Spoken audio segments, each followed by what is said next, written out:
In this video, I'm going to demonstrate taking the vitals of a patient. The first thing you want to do is introduce yourself. Hello, my name is Christine. I am your MA today.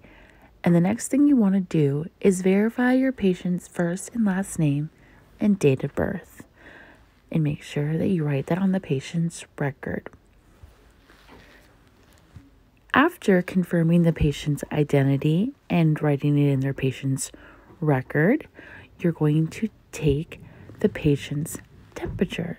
So the first thing I want to do is I want to sanitize the thermometer, and I'm going to just lightly scan this thermometer across the patient's forehead. That way I can get an accurate read. Unfortunately, due to the fact that she's wearing a face shield, the first time we did this, the read was a little bit low. So I did another read.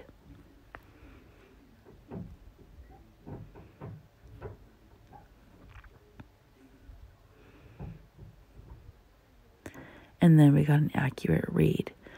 And here it is, 96.3.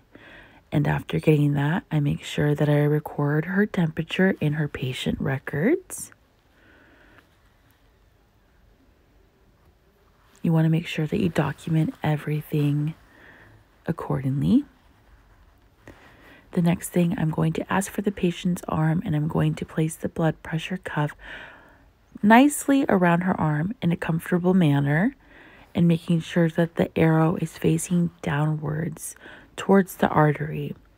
That way we can get an accurate read. And you also want to make sure that the patient is comfortable, their legs aren't crossed or anything. And here I'm actually holding the patient's arm up with my other arm because there's not a table for her to rest her arm on. And usually you want the patient to be relaxed with their arm relaxed against the table. So because of the situation and the way the patient is sitting, I'm actually holding her arm up for her until I get her accurate read. So once you're finished taking the blood pressure, you want to make sure that you take off the blood pressure cuff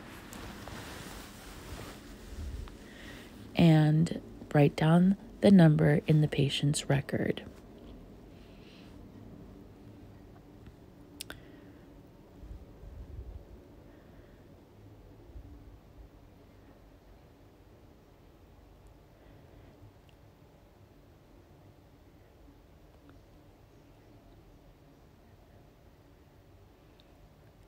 I believe Sophia's blood pressure was 122/80, which was really good.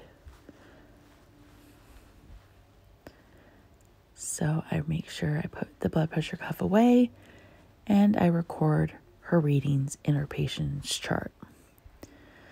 The next thing I'm going to do is I'm going to take the patient's pulse. And you want to make sure that you start at the 6 on your watch, and you're going to record the 30 seconds, and then you're going to times that times 2. But I like to take the patient's respiratory rate while I'm taking their pulse. That way the patient doesn't change up their breathing or stop breathing.